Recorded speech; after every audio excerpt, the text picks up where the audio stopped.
paye le prix fort. De janvier 2019 à octobre dernier, 2127 civils ont été tués dans le nord et le sud Kivu. Et le nombre de déplacés à travers le pays a atteint le triste record de 5,5 millions de personnes. Et il se trouve que plus de 250 enfants orphelins de guerre vivent ainsi actuellement un calvaire sans précédent dans un orphelinat à Kasindi, dans la région de Beni, où ils sont cantonnés après avoir fui les raids des rebelles ougandais des ADF. Jason Stearns, je vous propose de regarder ce reportage d'Amani Alimassi et de Lunage Padoan et on revient vers vous. Dans les bras de Madame des Anges, ils trouvent enfin refuge.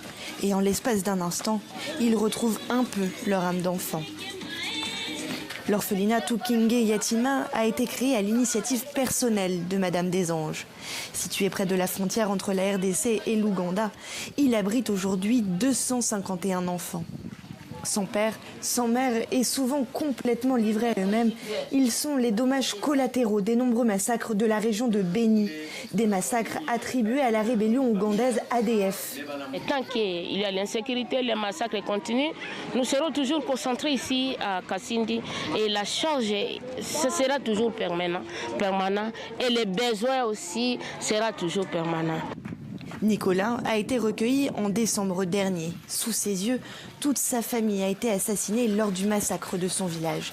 Sa survie est tout simplement un miracle. On fuyait les ADF. Mon père est allé chercher de la nourriture et c'est là qu'il a été tué.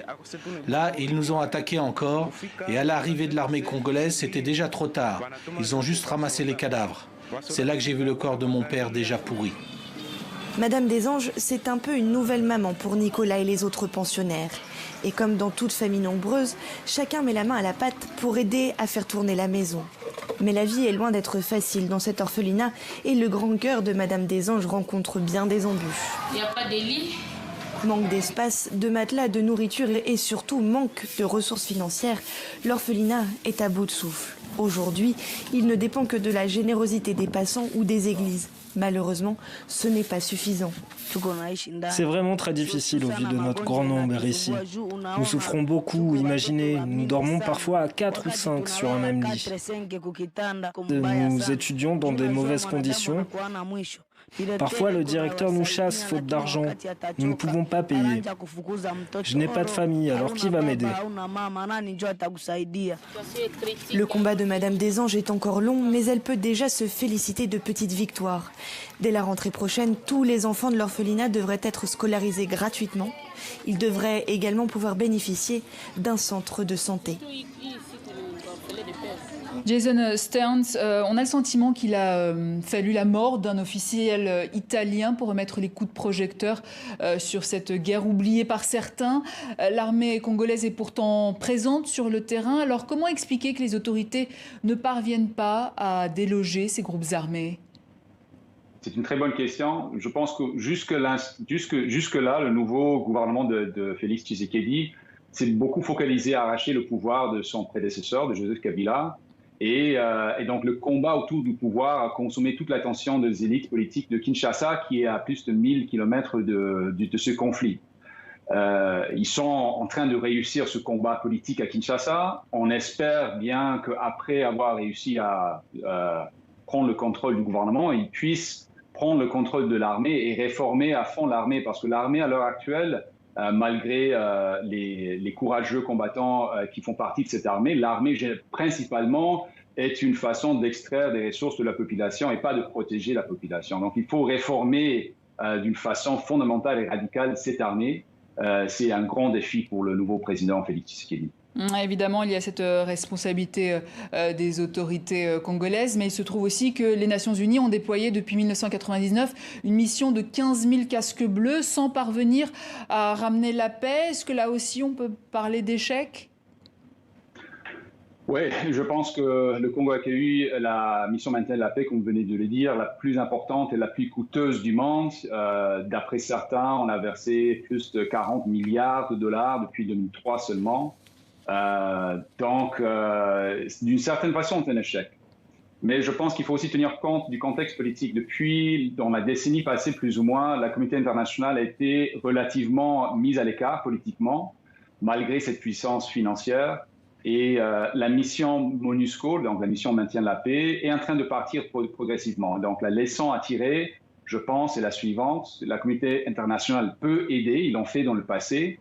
Ils peuvent aider à la stabilisation, mais on ne peut pas compter sur eux pour être le fer de lance des efforts visant à stabiliser le Congo. Et je pense qu'eux-mêmes, donc les diplomates, les officiels de cette mission, ils diraient que ce n'est pas principalement leur travail, mais c'est celui du gouvernement congolais. Ils peuvent accompagner le gouvernement, mais ils ne peuvent pas eux-mêmes être le fer de lance. Jason Stearns, merci. Je rappelle que vous êtes directeur du groupe d'études sur le Congo à l'Université de New York. En Algérie, au lendemain d'importantes manifestations dans tout le pays à l'occasion du 2e anniversaire du Hirak, plusieurs dizaines d'étudiants se sont rassemblés à Alger, ce malgré l'interdiction de manifester, une imposante présence policière. On écoute l'un de ces étudiants. Nous sommes revenus et on demande au peuple de tenir bon et de continuer les manifestations jusqu'à la satisfaction de toutes nos revendications. Notre manifestation vise à reprendre la rue, relancer le Hirak afin de recouvrir nos droits usurpés avant le Hirak et pendant et même durant la période du Corona. Le Libéria accueille pour la première fois sur son sol un procès pour crimes commis pendant les guerres civiles de 1989 à 1996 et 1999 à 2003. Le tribunal finlandais qui juge l'ancien rebelle sierra-léonais Djibril Massakoy en Finlande s'est donc déplacé. Des juges donc finlandais ont commencé à recueillir en un lieu tenu secret les dépositions des différents témoins. Ils allaient être rapatriés dans leur pays en Éthiopie, mais une bagarre a éclaté quand au moins une quinzaine de soldats éthiopiens de l'opération de maintien de la paix de l'ONU au Soudan du Sud ont cherché à s'échapper du tarmac. Tous sont originaires de la province du Tigré, où les autorités fédérales mènent une opération militaire depuis novembre dernier. Craignant pour leur sécurité, ils ont choisi de ne pas embarquer et préféré demander l'asile à Djouba. Les livres, ces espaces de liberté, d'évasion et parfois de solidarité.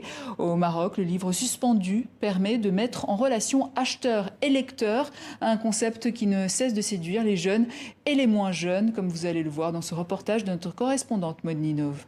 Ça commence par un cadeau. L'histoire d'une libraire à Tanger qui décide d'offrir des livres et qui aujourd'hui, surprise, et des fraises. Oh, j'adore. En récolte les fruits. Merci. Hassan est un amoureux de la littérature, devenu jeune professeur de français dans une école du Rif marocain. Il vient ici comme dans un magasin de bonbons, souvent sans le sou. Il fut l'un des premiers à recevoir gratuitement des ouvrages. T'avais eu Chateaubriand. Oui, Chateaubriand, les contes du chat perché. Au Maroc, on n'a pas l'habitude de trouver comme ces lieux. On est toujours étonné de trouver comme ces endroits. Je suis très très content. Hassan est submergé par l'émotion. La culture est en crise. La libraire d'autant plus solidaire. Parce qu'ils sont merveilleux. Ça a du sens d'avoir ce lieu et de faire passer mon rêve avec eux, avec vous. Et aussi avec Mohamed, guide touristique de la Médina, qui vient de recevoir en cadeau et en français le pain nu de Mohamed Choukri. Celui-là, j'aime bien. Ou encore avec Abdou, devenu lui aussi bénéficiaire du livre suspendu. Le concept est inédit au Maroc. Les livres offerts sont payés par d'autres clients sous forme de dons. Abdou sera aujourd'hui parrainé par une Casablancaise qui vient d'envoyer 1500 dirhams, près de 140 €. Dans les 1500 dirhams, il y a les livres qu'elle a achetés et il y a de l'argent qui reste parce qu'elle veut encore offrir des livres en cette fin d'année. Voilà, donc on joue au Père et au Mère Noël. Moi, je fais rien du tout. Mais j'aime bien qu'il y ait de l'humain de tous les côtés. Alors Abdou, tu me fais un beau sourire? Moi, je reçois que du bonheur en ce moment. Et elle n'a pas fini d'en donner. Elle a désormais un stock de livres suspendus et son idée est aujourd'hui reprise par 2 librairies de Marrakech et d'Agadir. Donc je suis très contente parce que du coup on est 3 sur le territoire marocain à pouvoir faire la même action avec la même somme chacune. Car à l'automne, l'Institut français a offert 100 000 dirhams, près de 9 000 € à ses librairies pour développer le concept. Carton plein à Tanger, Stéphanie offre désormais des livres à une dizaine d'associations. Ce jour-là,